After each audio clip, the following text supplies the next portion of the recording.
This show is brought to you by KegConnection.com, draft beverage supplies and solutions. KegConnection has the experience and the expertise to get you set up. Tap your favorite craft beer, homebrew, wine, cold brew, kombucha, sparkling water, and more at home with ease using a KegConnection.com dispensing kit. Go to KegConnection.com, use our promo code BNW, that's for Booze News Weekly, and save 10% off your first order. Some restrictions may apply. Visit KegConnection.com for more details. Coming up on this episode of Booze News Weekly, Heineken Halts Beer Sales in Russia, Athletic Brewing introduces Athletic Lite, and the trial between Stone Brewing and Moulson Coors begins.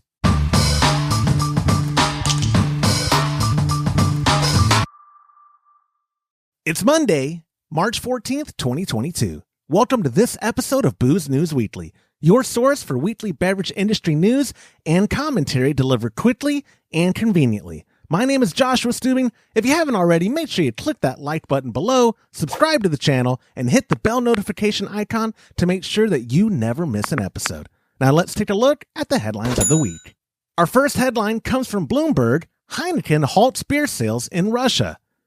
Heineken NV has stopped the production and sale of its own brand beer in Russia, joining a wave of companies to exit the country in response to the invasion of Ukraine. The move expands on previous steps by the Dutch brewer, which had already halted all new investments in Russia, as well as exports of other brands. Production, advertising, and sale of the Heineken brand there will immediately halt, the company said in a statement Wednesday. Shares rose as much as 4.3% in early trading. Heineken joins a growing list of companies leaving the Russian market amid an intensifying backlash over President Vladimir Putin's decision to invade Ukraine. Public pressure and boycotts of firms doing business in Russia has mounted in recent days as the war and humanitarian crisis have deepened. Carlsberg AS, Russia's largest brewer through its ownership of Baltica Breweries, said last week that it too is halting new investments in Russia as well as exports to the country from other Carlsberg companies. On Tuesday, McDonald's Corp., Coca-Cola Company, and Starbucks Corp. said they will too temporarily halt business operations in Russia. Quote, Heineken will no longer accept any net financial benefit derived from our Russian operations, the company said.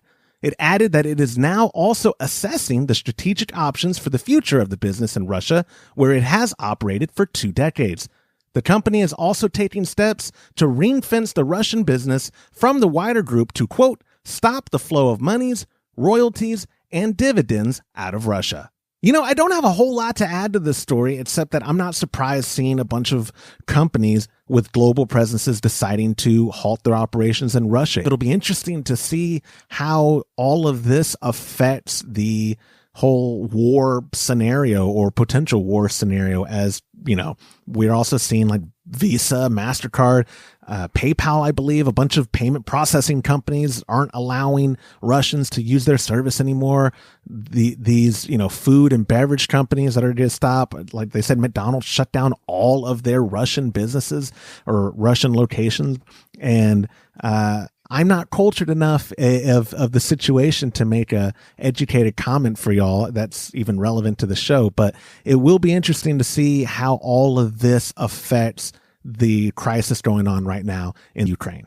Our next headline comes from VinePair. Athletic Brewing adds low-cal, low-carb Athletic Lite to its non-alcoholic portfolio. The young non-alcoholic brewery Athletic Brewing is debuting a light variety, according to a press release. Athletic Brewing positions its new release, Athletic Lite, as a competitor to legacy brands like Michelob Ultra, Bud Light, Miller Lite, and Coors Light, which are dominant in the light category. Athletic Lite, the company says, doesn't compromise on taste in order to achieve its low-cal, low-carb profile.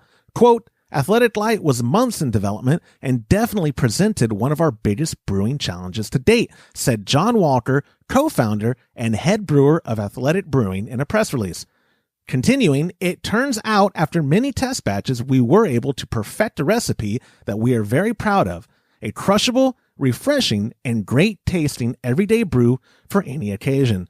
The nascent nascent. That means young. The nascent craft beer company launched in 2017 and has since racked up a star-studded list of investors, including cyclist Lance Armstrong, Tom's founder Blake Mycoskie, restaurateur David Chang, and NFL players Justin Tuck and J.J. Watt. The brewery, headquartered in Stratford, Connecticut, is nationally and internationally lauded. I don't know, I think I mentioned it. This is alcohol-free brewing. My Facebook and probably my Twitter, but I mainly see it on Facebook when I'm scrolling. There's about 2 times a day when I actually browse Facebook, and I get inundated with ads from Athletic Brewing. And I don't mean that in a derogatory way. It's just, I don't know why the algorithms think I'm interested in alcohol-free beer, but it does. And I see this, and it is interesting to see the comments on any given ad, because this is a non-alcoholic beer is very divisive in my anecdotal observations. It's like either people go, Athletic, you're doing great, I wish you shipped to my state, or it's like, non-alcoholic beer, what kind of a sissy would drink that? And there's hardly ever any middle ground. For me, I don't have any, there is no appeal to me for non-alcoholic beer. I'm not health conscious. If you can't tell, I'm using a filter on my camera to make me look thinner. I'm actually 480 pounds and I'm only 5'7". Kidding aside, I just don't, the health part of it isn't appealing to someone like me who's in their mid 30s, pushing their 40s.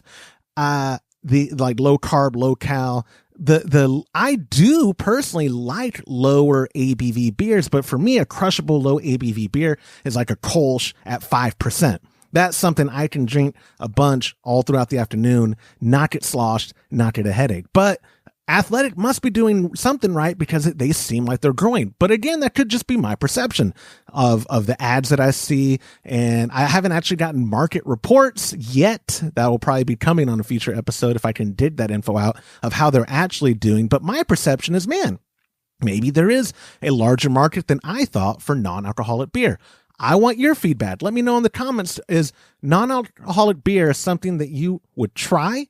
Or do you have no care for it? Or do you see the appeal and it makes sense to you? Because I try to make sense of it, because even all the ones they're talking about relating to Michelob, Bud Light, Miller Lite, those are also beers, I admit, that I don't understand the popularity. They don't make sense to me. They're not the worst tasting beers I've ever had, but there's just not anything enjoyable about the drinking process when I've had those beers in social scenarios. So, like I've said on previous episodes before, I'm open to being wrong, because what do I know? But I'd love to hear your comments on this story below. Let me know what you think. Is non-alcoholic beer or low ABV beer something you're even interested in? And wrapping up this very short and sweet episode of Booze News Weekly, the trial begins. Stone Brewing versus Moulson Coors. This comes from WashingtonBeerBlog.com. It was just over 4 years that reported news of Stone Brewing Company filing a lawsuit against Miller Coors, which produces Keystone Light, among other brands. Miller Coors is now known as Moulson Coors, and as of this week, the matter of Stone versus Moulson is underway in a U.S. District Court in San Diego. At the heart of the matter is Keystone Light and the rebranding of their beer in 2018. San Diego Stone Brewing asserts that the new Keystone Light branding, which focuses heavily on the word Stone, infringes on a trademark, creates consumer confusion between the two brands, and has negatively impacted Stone Brewing sales. Beyond focusing heavily on the word Stone, the Keystone Light branding and marketing used the slogan, quote, "Grab a Stone," and Keystone Light is recognized as a budget beer. The problem is, according to the plaintiff Stone Brewing, they are not a bargain brand, Stone that is, and is not intended to be a budget beer. In fact, creating an association between Stone Brewing and Keystone Light is detrimental to Stone Brewing's trademark brand, they claim. To illustrate the consumer confusion, during opening argument, Stone Brewing's attorney showed the court a video clip from a focus group conducted by their company. In that video, a group of people said that they would buy Keystone Light if a friend asked them to buy Stone IPA. The plaintiff points to the fact that Moulson Coors, then Miller Coors, applied twice to the U.S. Patent and Trademark Office for rights to Stone and the slogan, "Hold My Stones." Both applications were denied because of the trademark held by Stone Brewing. Furthermore, Stone Brewing asserts that the defendant moved forward with its Grab a Stone campaign regardless of the trademark infringement, and in their words, quote, taking by brute force what it could not take legally. In opening arguments, Stone Brewing said that it has faced declining sales since the introduction of the rebranded Keystone Light. The plaintiff says that consumer confusion has led to a 20% decline in its business, which amounts to almost $174 million in lost sales. No word on what kind of damages Stone Brewing is seeking. The defendant claims that Keystone Light is not a competitor with Stone Brewing, and the brands are too dissimilar to cause customer confusion. They also point out that Stone is largely a California brand, and Keystone Light is a national brand that doesn't even sell well in California.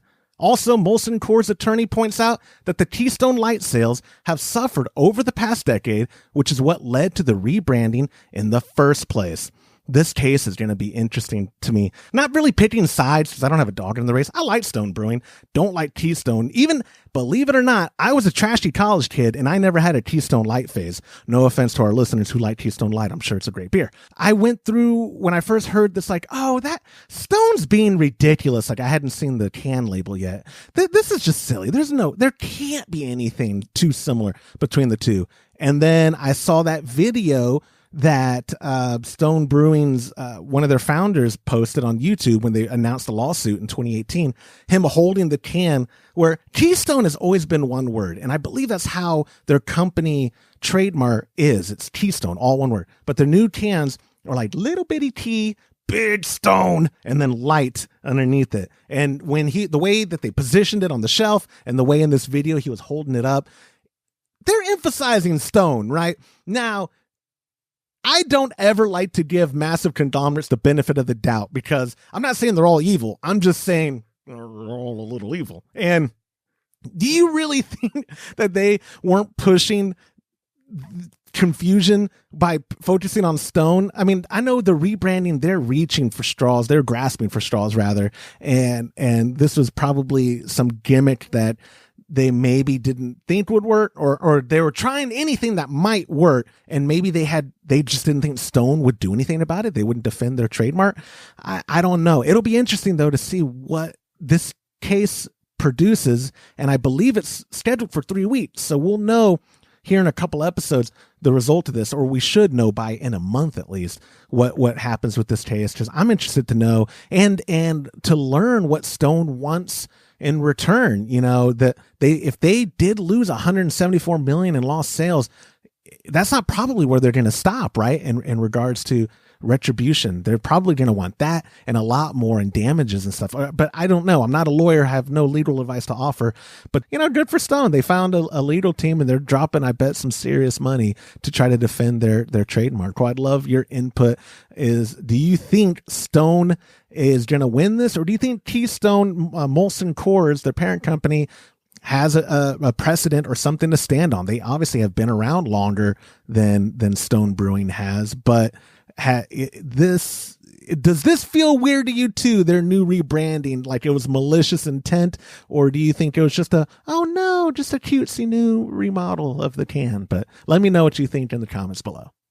And that's it for this week. If you have any tips or an industry news, email it to me, joshua@homebrewhappyhour.com, or use the hashtag BNW on social media. Also, you can find this episode and so much more content and articles available at homebrewhappyhour.com. Make sure you visit our sponsor, catconnection.com, and use our promo code BNW for 10% off your first order. Have a great week, and we'll see you soon.